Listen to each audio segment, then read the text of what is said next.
சத்தியம் உங்களை விடுதலையாக்கும் என்ற இந்த தொடருக்கு உங்களை அன்போடு வரவேற்கிறேன். நேற்றைய தினத்திலே நாம் நீங்கள் பூமிக்கு உப்பு உலகத்திற்கு வெளிச்சம் என்ற நம்முடைய ஆண்டவராகிய இயேசு கிறிஸ்துவின் பிரசங்கத்தை குறித்து தியானித்தோம். இந்த நாளிலே அவர் எதற்காக பூமிக்கு வந்தார், எதற்காக நியாயப்பிரமாணம் கொடுக்கப்பட்டிருக்கிறது என்பதை பற்றி ஒரு சிறிய தியானத்தை நாம் பார்க்கவிருக்கிறோம். வசனங்கள் மத்தேயு எழுதின சுவிசேஷம் 5வது அதிகாரம் வசனங்கள் 17 முதல் 21 வரை நாம் தியானிக்கவிருக்கிறோம். நியாயப்பிரமாணத்தை ஆனாலும் தீர்க்க தரிசனங்களை ஆனாலும் அழிக்கிறதற்கு வந்தேன் என்று எண்ணிக்கொள்ளாதீங்கள், அழிக்கிறதற்கல்ல நிறைவேற்றுகிறதற்கே வந்தேன் என்று சொல்லுகிறார். பல நேரங்களிலே இந்த பழைய ஏற்பாட்டு நியமங்களை மட்டும் வைத்துக்கொண்டு உபதேசிப்பவர்கள் வலியுறுத்தி சொல்லக்கூடிய காரியம் நியாயப்பிரமாணம் முக்கியம், 10 கட்டளைகள் முக்கியம், ஆண்டவர் சொன்ன அந்த நியமங்கள் தான் முக்கியம் என்று அவர்கள் வலியுறுத்துவதுண்டு. ஆனால் பல நேரங்களிலே கிறிஸ்து நியாயப்பிரமாணத்தை மீறினார், அவர் சொல்ல காரியம் நியாயப்பிரமாணத்துக்கு புறம்பானது என்று யூதர்கள் சொல்லுவதைப் போல சிலர் சொல்லக்கூடும்.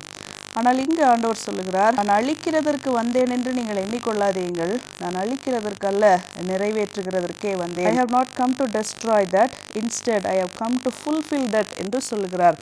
நியாயப்பிரமாணத்தின் நிறைவாகத்தான் இயேசு கிறிஸ்து பூமியிலே வந்தார் என்பதை நாம் பார்க்கிறோம்.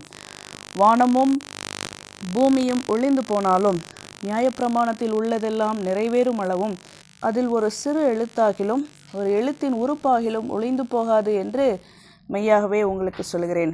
இதிலிருந்து நாம் புரிந்து கொள்ளலாம், நியாயப்பிரமாணம் மிக முக்கியம், அதில் உள்ள கற்பனைகள் மிக முக்கியம் என்பதை இயேசு கிறிஸ்து வலியுறுத்தி சொல்லுகிறார். அவர் வலியுறுத்துவதை எப்படி நாம் புரிந்து கொள்ளலாம்? அதன் முக்கியத்துவத்தை, வானமும் பூமியும் ஒளிந்து போனாலும் நியாயப்பிரமாணத்தில் உள்ளதெல்லாம் நிறைவேறும் அளவும் அதில் ஒரு சிறு எழுத்தையாகிலும் எழுப்பாகிலும் ஒளிந்து போகாது என்பதை ஆண்டவர் சொல்லுகிறார்.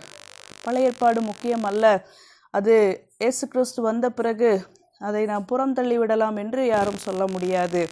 அவைகளை நிறைவேற்றுகிறதற்காக வந்தேன், அதிலே சொல்லப்பட்டவைகள் உண்மை, அந்த கற்பனைகள் முக்கியம் என்பதை ஆண்டவர் வலியுறுத்துகிறார். ஆகையால் இந்த கற்பனைகள் எல்லாவற்றிலும் சிறிதானதொன்றையாகிலும் மீறி அவ்விதமாய் மனுஷருக்கு போதிக்கிறவன் பரலோக ராஜ்யத்தில் எல்லாரிலும் சிறியவன் எண்ணப்படுவான். இவைகளை கை கொண்டு போதிக்கிறவனோ பரலோக ராஜ்யத்தில் பெரியவன் எண்ணப்படுவான். இந்த வசனத்திலே தான் நிறைய கான்ட்ரடிக்ஷன்ஸ், வேறுபாடுகள், முரண்பாடுகள் வருவதை பார்க்கிறோம். சிறிதான ஒன்றையாகிலும் மீறி அவ்விதமாய் மனுஷருக்கு போதிக்கிறவன், இந்த கற்பனைகளை மீறி போதிக்கிறவன் சிறியவன் எனப்படுவான். இந்த கற்பனைகளை கை கொண்டு போதிக்கிறவன் பரலோக ராஜ்யத்தில் பெரியவன் எனப்படுவான். பல நேரங்களிலே தவறாக புரிந்து கொள்வதுண்டு. அதிலே உள்ள கற்பனைகளை மீறி போதித்தல், அதை தாண்டி வேறு காரியங்களை போதித்தல், அதையே போதித்தல் என்று நாம் புரிந்து கொள்கிறோம். ஆனால் நாம் கவனிக்க வேண்டிய ஒரு விஷயம், அந்த கற்பனைகளுக்கு மீறி எதையும் நீ சொல்லாதிருப்பாயாக, அல்லது அந்த கற்பனைகளை கடைப்பிடித்து நீ போதித்தால், அதான் அந்த வசனம் சொல்லுது, இவைகளை கை கொண்டு போதிக்கிறவனோ பரலோக ராஜ்யத்தில் பெரியவன். நீ போதிக்கிறதற்கு முன்பாக அந்த கட்டளைகளை நீயே கைக்கொள், நீ கை கொண்டால் நீ போதிக்க தகுதியுள்ளவனாவாய் என்பதை நாம் புரிந்து கொள்ளலாம்.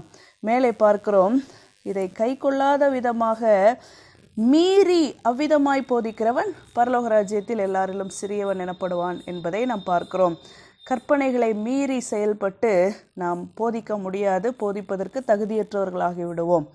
அடுத்த வசனம், வேதபாரகர் பரிசேயர் என்பவர்களுடைய நீதியிலும் உங்கள் நீதி அதிகமாக இராவிட்டால் பரலோக ராஜ்யத்தில் பிரவேசிக்க மாட்டீர்கள் என்று உங்களுக்கு சொல்லுகிறேன். அந்த காலகட்டத்தில் இயேசு கிறிஸ்து ஊழியம் செய்த நாட்களிலே வேதபாரகர் பரிசேயர் இவர்களெல்லாம் தங்களை பெரிய தகுதியுள்ளவர்கள் போல காண்பித்து கொண்டார்கள். அவர்களுக்கு சமுதாயத்திலே ஒரு மரியாதையும் இருந்தது. பக்தியிலே தங்களை மிஞ்சுவதற்கு ஆள் இல்லை என்பதை போல அவர்கள் நடந்து வந்தார்கள். அவர்களுடைய நீதியிலும் உங்கள் நீதி அதிகமாக இருக்க வேண்டும் என்று ஆண்டவர் சொல்லுகிறார். பரலோக ராஜ்யத்திலே நீங்கள் பிரவேசிக்க முடியாது. வேத பாரகர்கள் என்பவர்களிலே உள்ளதை எழுத்து வடிவத்திலே எழுதக்கூடியவர்கள், வேத வசனங்களை சொல்ல கேட்டு எழுதக்கூடியவர்கள் தான் வேத பாரகர். பரிசேயர் என்பவர்கள் அந்த ஆலய ஒழுங்குகளிலே இருக்கக்கூடியவர்கள். அவர்களுடைய நீதியிலும் அவர்கள் இருப்பதை காட்டிலும் நீங்கள் அதிக நீதியா இல்லாவிட்டால் பரலோக ராஜ்யத்தில் பிரவேசிக்க மாட்டீர்கள் என்று ஆண்டவர் சொல்லுகிறார். அவர் எதற்காக வந்தார்? அவருடைய வருகை ஒன்றும் ஒரு புரட்சி செய்து நியாயப்பிரமாணத்தை அவமாக்கி புதிய ஒரு சட்டத்தை கொடுப்பதற்காக அல்ல. அப்படி நினைத்து கொள்ள வேண்டாம். நியாயப்பிரமாணத்தை நிறைவேற்றுகிற விதமாக அவருடைய வருகை இருந்தது என்பதை உணர்ந்து கொள்வோம். அதை மீறி வேறு காரியங்களை நீங்கள் பிரசங்கிக்க வேண்டாம். அதை கடைப்பிடிக்காமல் நீங்கள் போதிக்கவும் வேண்டாம் என்பதை ஆண்டவர் சொல்லுகிறார். வேத பாரகர், பரிசேயர் போன்றோர் தங்களை நீதியாக காண்பித்துக் கொள்ளுகிறார்கள், நீதியாக எண்ணப்படுகிறார்கள். அவர்களுடைய நீதியை காட்டிலும் உங்கள் நீதி அதிகமாக இருந்தால் மட்டுமே நீங்கள் பரலோக ராஜ்யத்தில் பிரவேசிக்க முடியும். அப்படி என்றால் அவர்களுடைய நீதி ஒன்றும் பெரிதல்ல, நீங்கள் அதைவிட அதிகமாக இருக்க அழைக்கப்படுகிறீர்கள் என்று ஆண்டவர் சொல்லுகிறார்.